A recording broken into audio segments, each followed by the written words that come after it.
불결함이 올 걸 보통 사람 불결함이 내게 전달될까봐 두려워하지만 예수님은 그 경계를 넘어가죠. 그 이외에도 죄인을 만나거나 간음한 잡혀온 여인을 만나거나 그런 모습들을 보면 사랑이라는 것이 가장 크다라는 이야기를 하는 것입니다.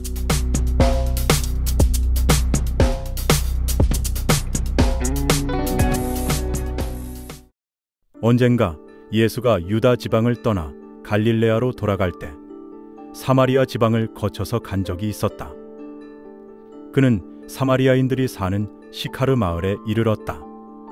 그 마을은 예전에 야곱이 자기 아들 요셉에게 준 토지와 가까운 곳에 있었고 그곳에는 야곱의 우물이 있었다. 먼 길을 걸어오느라 지친 예수는 우물가에서 쉬려고 앉았고 제자들은 빵을 구하려고 마을로 들어갔다.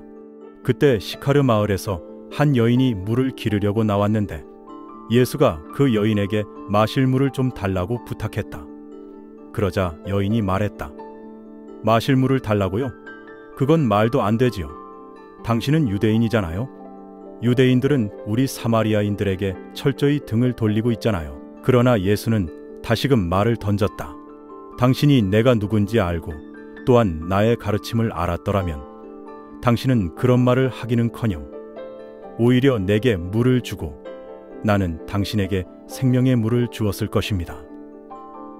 당신이 가진 물을 마시는 사람은 누구나 다시 목이 마를 것입니다. 그러나 내가 가진 물을 마시는 사람은 누구나 다시는 목이 마르지 않고 나의 물은 그에게 영원한 생명을 줄 것입니다. 여인은 예수가 종교적인 문제에 관해서 말하고 있다는 사실을 깨닫고 이렇게 대꾸했다. 이제 보니 당신은 예언자고 그래서 저를 가르치려고 하는군요. 그렇지만 당신은 유대인이고 저는 사마리아인인데 어떻게 당신이 종교 문제에 관해서 가르치겠다는 건가요? 우리 사마리아인들은 이 산에서 하느님을 섬기지만 당신네 유대인들은 하느님의 집은 오로지 예루살렘만 있다고 말하지요. 유대인들과 사마리아인들은 각각 서로 다른 신앙을 지니고 있기 때문 당신은 저를 가르칠 수가 없어요. 그러자 예수는 말했다. 여인이여, 나를 믿으십시오. 아버지께 기도하려는 사람들이 이 산에도 예루살렘에도 모여들지 않는 그때가 이미 여기 이르렀습니다. 하느님을 참으로 섬기는 사람들이 하늘에 계신 아버지를 영혼 안에서 그리고 구체적인 실천을 통하여 예배할 때가 이미 된 것입니다. 아버지께서는 바로 그러한 사람들이 필요하십니다. 하느님은 영혼이시고 따라서 사람들은 영혼 안에서 그리고 구체적 실천을 통해서 그분을 예배하지 않으면 안 됩니다. 여인은 그의 말을 이해하지 못했다. 그래서 다시 말했다. 사람들이 기름으로 축성된 분이라고 부르는 하느님의 사자가 올 것이라는 말은 저도 들었어요. 그분이 오시면 모든 것을 밝혀주실 거예요. 그러자 예수가 여인에게 말했다. 당신이 말하는 그 사자가 바로 지금 당신과 이야기를 하고 있는 사람입니다. 나 이외에 다른 사람을 기다리지 마십시오. 반갑습니다.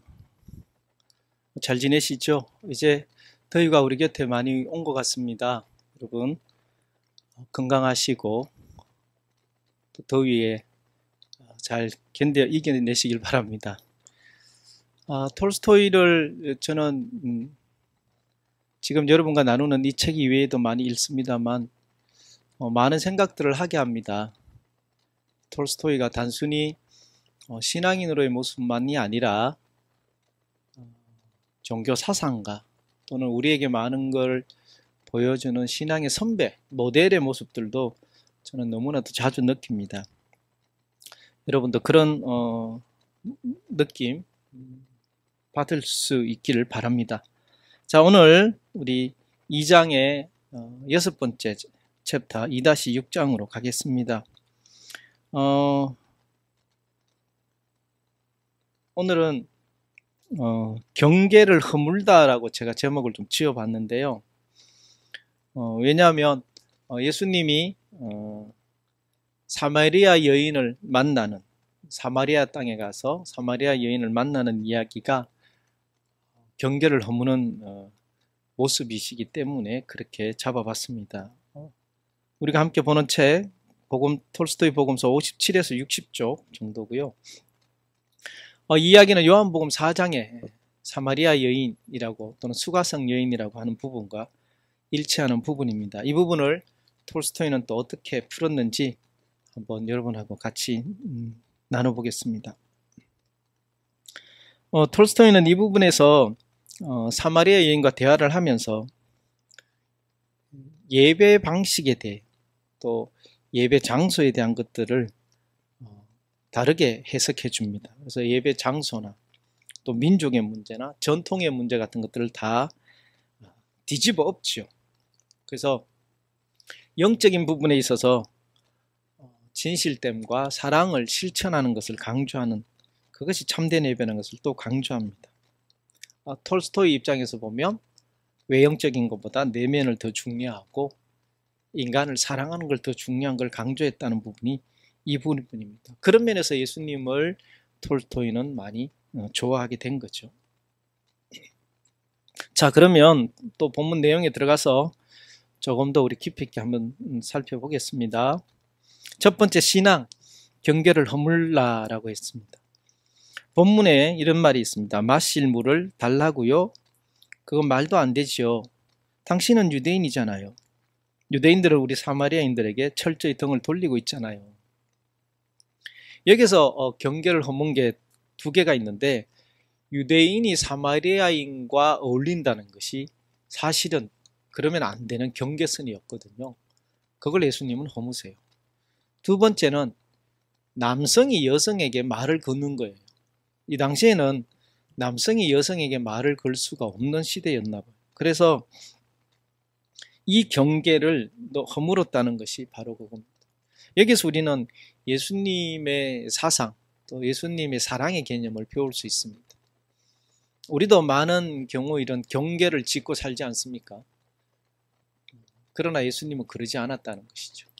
여러분 알다시피 예를 들면 문둥병 걸린 사람이 오면 유대인들은 그 사람 안 만나잖아요. 접촉하면 안 되니까 멀리서 오면 돌을 던져서 못 오게 하거나 그러는데, 예수님은 그 사람과 접촉해서 낫게 하잖아요.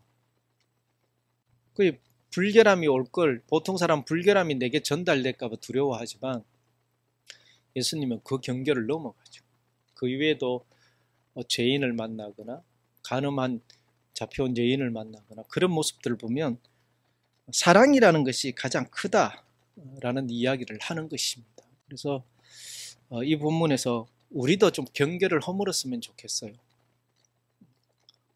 우리가 교리라는 타이틀, 그 틀로 아주 높은 담벼락을 쌓아놓고 그 담을 넘어서는 모두가 틀렸다, 잘못됐다라고만 하는 그런 부분들이 너무 많다는 것이죠.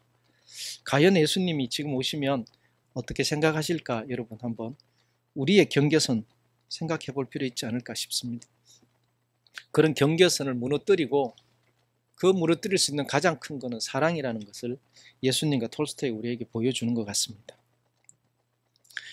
두 번째는 진정한 생명수인데요. 본문에 이렇게 되어 있습니다. 내가 가진 물을 마시는 사람은 누구나 다시는 목마르지 않고 나의 물은 그에게 영원한 생명을 줄 것이다. 여기서 사실은 니고데모, 우리 요한복음 3장의 니고데모와 4장의 수가성 여인의 이야기가 우리한테 참 중요한 본문인데, 니고데모도 예수님이 거듭나야 된다는 말을 못 알아들었는데 여기서도 마찬가지입니다. 물을, 생명수를 준다 할 때 못 알아듣는 말이잖아요.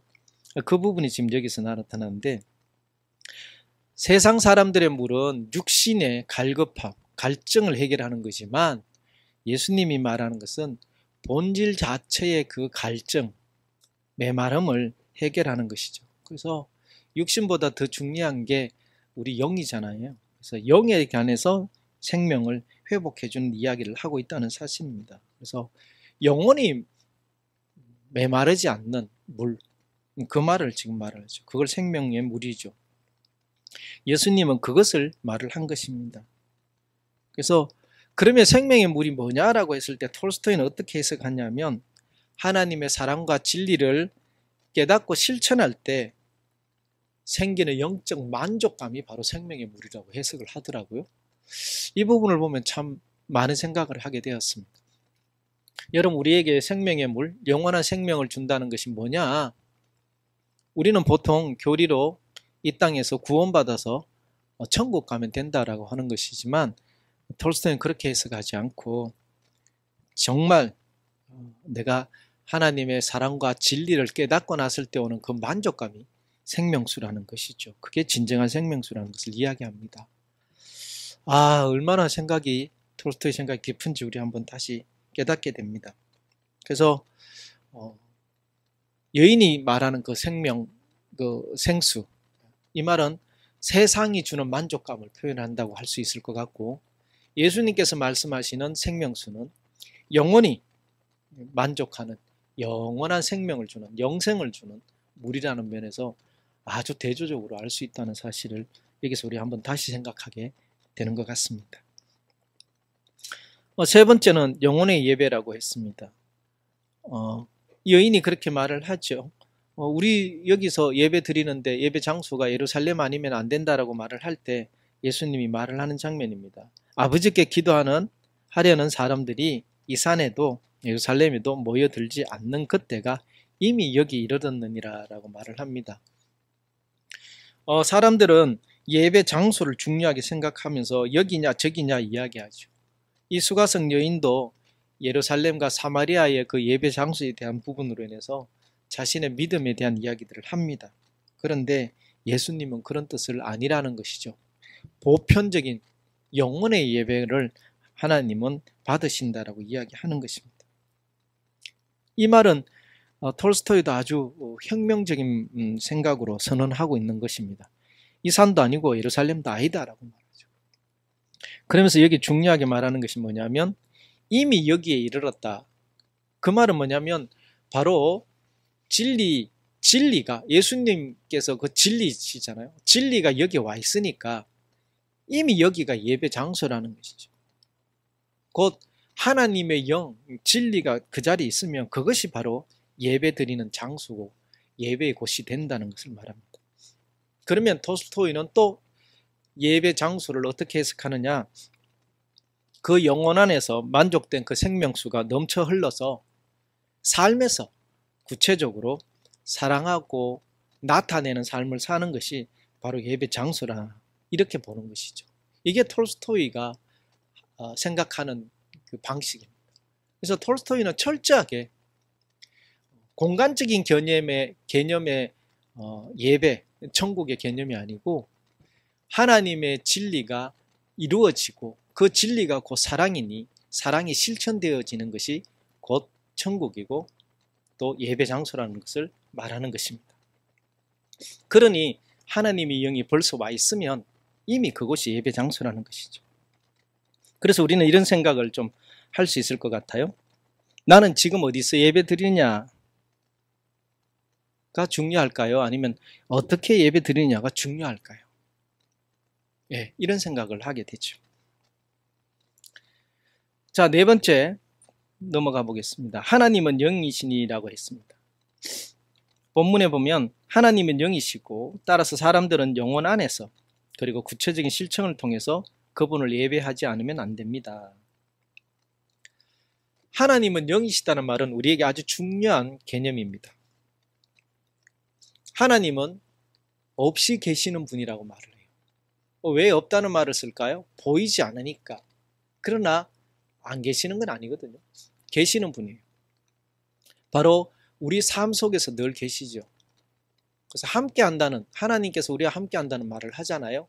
임마누엘이라는 말을 쓰는데, 그래서 그분을 섬긴다고 말하는 것은 말이나 입술로의 찬양의 개념이 아니고 우리의 삶이 선함과 사랑의 실천으로 섬긴다는 뜻을 말을 하는 것입니다. 그래서 영혼 안에서라는 말은 하나님의 영이 있는 그 안에서니까 곧 하나님의 나라도 되겠죠. 하나님의 주권이 있는 그 안에서 우리는 구체적인 실천, 행동을 통해서 하는 것이 바로 예배라는 것을 정의하는 것입니다. 그래서 우리가 말하는 예배는 말에 그치는 것이 아니고요. 우리 영혼이 가지고 있는 태도, 사랑의 행동으로 이어져야 하는 것을 이야기하는 것입니다. 그래서 하나님의 영을 가지는 것은 아주 중요한 본질이고 그 영을 가지면 이런 모습을 우리는 가지게 된다는 것을 말합니다. 다음으로 가보면 불완전함의 자각이라고. 먼저 그 60쪽에 여인은 그의 말을 이해하지 못했다라고 되어 있거든요. 앞서 말했듯이 여인이 이해하지 못한 것은 바로 영원한 생명을 주는 물, 생명의 물을 못 알아들은 거죠. 못 알아들었어요. 자기는 다시 물 돌아오지 않아도 되는 물을 달라고 그렇게 이야기하죠. 주는 줄 알죠. 그러나 예수님은 그런 뜻이 아니죠. 그래서 이 부분에서 우리는 좀 생각해야 될 게 있습니다. 예수님이 옆에 와 있음에도 불구하고 진리를 깨닫지 못한다? 그 사실을 우리가 좀 생각할 필요가 있는 거예요. 그런 면에 있어서 지금 여기에 이미 하나님의 임재는 있다는 사실을 좀 알 수 있어야 하고 알아야 합니다. 그래서 톨스토이는 이 부분을 그렇게 이야기합니다. 진리는 미래의 환상이 아니고 지금 이 순간에 영혼 안에서 발견해야 할 일이다. 현실이라는 거죠. 아주 좋은 말, 중요한 말 같습니다. 그러면서 당신이 말하는 그 사자가 바로 지금 당신과 이야기하고 있는 사람입니다. 라고 말을 한 것이죠. 그래서 진리, 멀리 있는 것이 아니고 지금 여기에 있고 하나님, 멀리 있는 것이 아니고 지금 이 자리에 있고 그걸 우리가 깨달아야 한다는 것이죠. 그러면 여러분 그런 생각 좀 하게 들지 않을까요? 왜 나는 못 깨달을까요? 왜 하나님은 내 옆에 있다고 하는데 나는 못 느낄까요? 여러분 한번 화두로 여러분한테 던지겠습니다. 왜 그럴까요? 자, 오늘 함께 나눈 이야기들을 질문으로 만들어 보면 이렇게 해봤습니다.